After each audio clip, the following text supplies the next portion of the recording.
going to start with two stories. So just follow me as I say it. When I was 4 years old, I remember having this solid memory of this bottle that clangs against the floor. For some reason, that sound just keeps coming back to me. I remember my father coming late in the night, sometimes with his friends. They were all drunk, and they would throw this empty bottle on the floor. Every morning, I used to scout and find these bottles and run to the local scrap dealer. And for every bottle I gave him, he gave me a rupee. I kept collecting these rupees and gave it secretly to my mother at some point. In another world not so far away, when I was 4, I remember this unique rickety staircase. It was a spiral iron stairway that used to go up to a particular room. But the memory I really have, it's very dear to me, is of this young person who would knock on our door, gently speak to my mother, and I remember my mother giggling a little bit every time she spoke to him. He would slowly take my hand, and we would walk along the small alleyways of the slum community that we lived in, and these tiny by-lanes, and he would just nudge me to go further. I would climb up these rickety staircase, and this would eventually open up into a huge room. This room was filled with hundreds of other kids who were around my age. All of them jumping, playing. There were Lego pieces on the floor. It was like a paradise room for me. And this was the place where my imagination went beyond the clouds. It was the one safe place where I could be a child again. Now the thing is, a lot of kids in India who are growing up in the slums, unfortunately, are living story number 1. They hardly get to see story number 2, where their life is full of play. Why play? And what is play? So I'll take you to my favorite scientist. He used to be he's a psychiatrist actually, Dr. Stuart Brown. How does he define play as?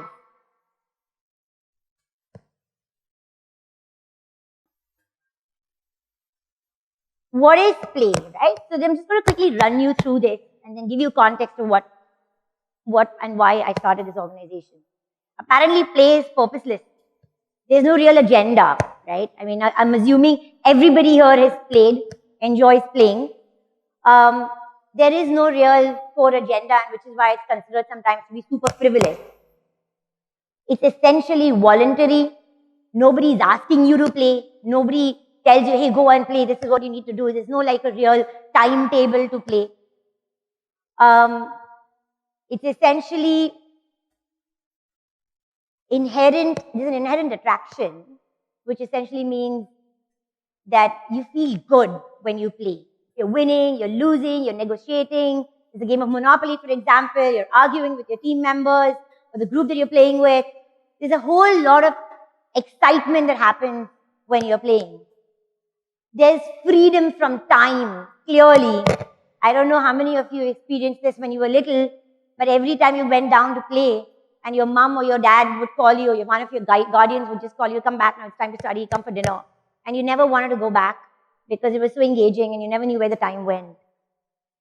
Diminished consciousness, self-consciousness, meaning you can just be yourself, goofy. You don't have to be super smart. You can be as awkward as you want to be. You can just role play and be somebody else altogether. There's a potential to improvise, right? So, for example, all of you go to a beach with sand, and you'll see that each one of you makes a completely different castle because you're thinking differently, you're imagining differently. And then you never want to stop playing, right? You just keep at it. Now, all the points that kind of cover these areas is pretty much defined as play by Dr. Stuart Brown. Play is pretty much like oxygen, it's everywhere. You don't see it, but it's all the time there, all around you. So what brought me to this space of play? When I was around in the 4th grade, 5th grade, many a times my mom used to just drag me with her to her workplace. There was sometimes the daycare used to be shut, so she had to take me to where she was. And I remember having to sit, she's a professor as well, so she had to sit in a staff room for hours together. So one thing she did really well is she always had board games for me in her bag. I don't know how many of you played with Brain Vita. This is one of my favorite games. It's a solo game. You have to get one marble in the end. It's brilliant. I used to sit at it for hours. It used to come down from 5 and 4 and 3 and 1. And when I used to get 1, I used to keep playing. Drive Ya Nuts, this game's name, as the name suggests, it really drives you nuts. You have to basically match all the numbers in this game, and it would never get over. It was a perfect game for my mother because I would never get bored of playing this. Who's this? This is Jim Morrison, right? So, going forward, jumping many, many years, I did my engineering in electronics. And it wasn't, honestly, those 4 years were very depressing because I couldn't relate to anybody in my class. I felt like the value system, the thought processes, the free thinking, the want to really learn by yourself and ask questions, I just couldn't relate to anybody. I was rather depressed, to be honest. Those 4 years, it became quite lonely. Music came to my rescue. I used to play the violin for about 10 years. I used to listen to classic rock, listen to a ton of poetry written by Jim Morrison. He was a part of this band called The Doors. You must listen. It's fabulous because it sort of made me a little bit rebellious, which anyway I was, but it sort of reinstated a few things for me. So don't go crazy that I only listened to Jim Morrison. It's Bhimsen Joshi. I was heavily into classical music. This calmed me down. Music centered me down and got me thinking about a larger purpose. I was really not happy because the only thing we talked about in engineering was what's next, there's masters, there's a good job, there's career options, blah, blah, blah, blah, blah. But there was never really a moment of what can I do to drive change or live a life of more purpose where I can, probably work with other people maybe and in a way kind of experience change for myself. It was a tough time. But as soon as I finished my last exam during engineering, literally on the day of my last Viva, I ran out, like I catapulted out of this college. And I had so much energy in me, it's not even funny. And to be honest, I still have that energy and it's scary sometimes now. But I went to this orphanage home, which was somewhere along the way between my college and home. And all those years, I just couldn't pay a visit. So I said, let me go and see what they're all about. And I started volunteering there, took permission. It's funny, but I started volunteering pretty much on that very day. They asked me to teach them maths and science, considering my background, but I didn't. I decided to play with them. So I decided to play with them. And in the whole process of play, the kids actually started opening up. It was a fabulous moment because all this while I'm sitting and teaching them math, science, and different subjects, and none of them are really talking to me.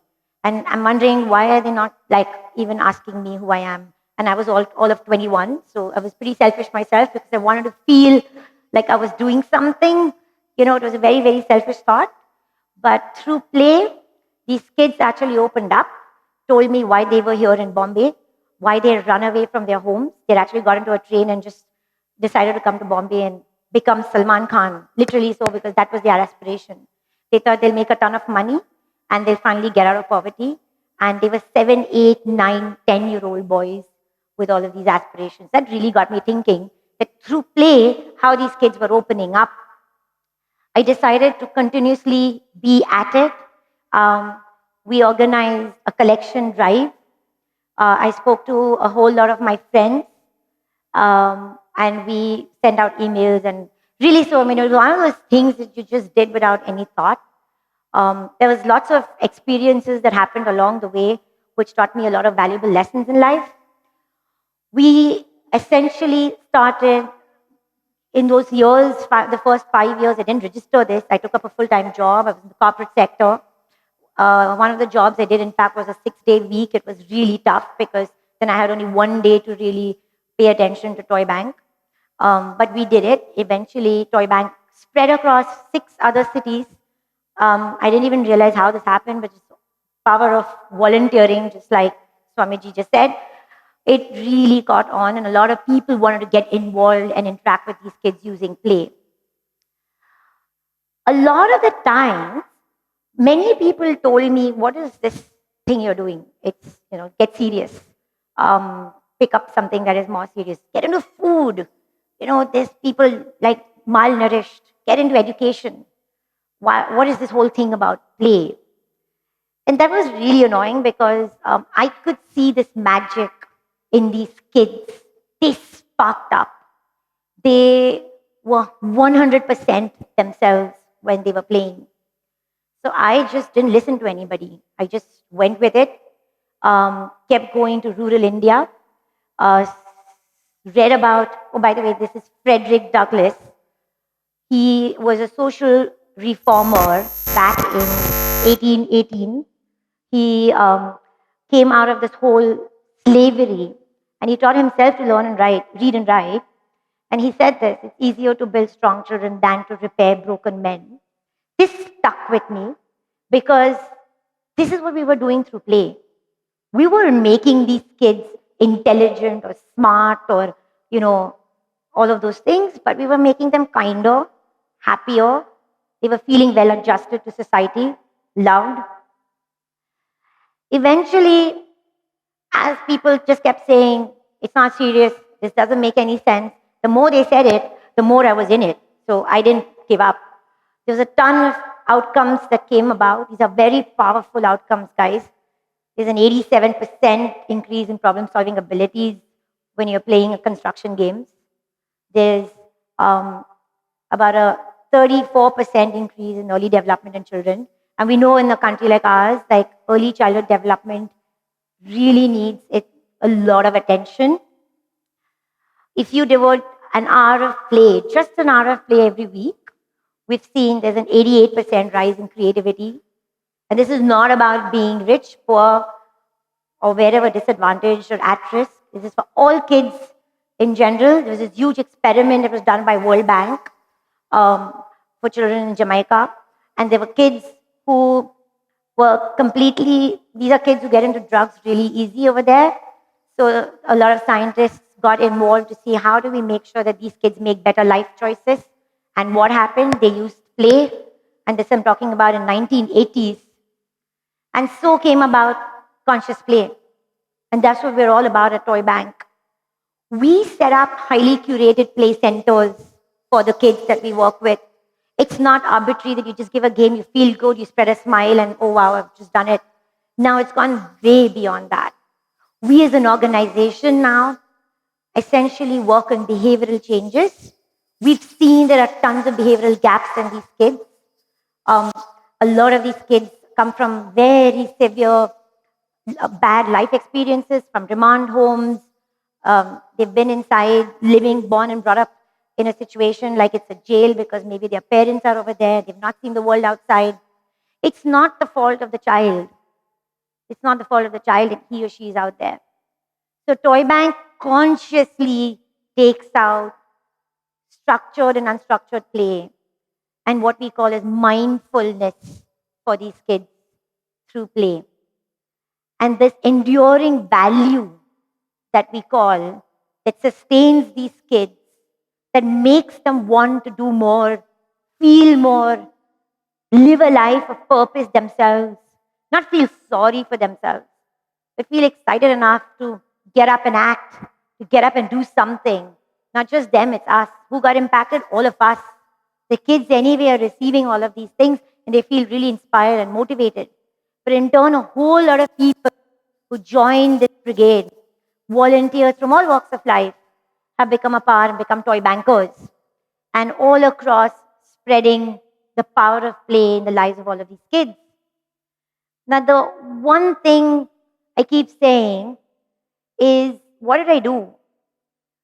I'm sorry, I'm just saying a lot of I, but I think you can relate to this I because I is you and you are me. So at some point, don't sit on your idea. Don't sit thinking, oh my God, is this good? Is this bad? What's somebody going to think? If you start thinking about what the world thinks about you, it's done. You're finished. You need to get up and act. You need to action your ideas out. You need to know what it is that you want to do. And you just need to get on with it. We all just live just once. There's so many people all around us. We're in a country that severely needs help at all times on all fronts. So never think your idea is small, short, big, unmanageable, tough. Oh my God, how am I going to do it?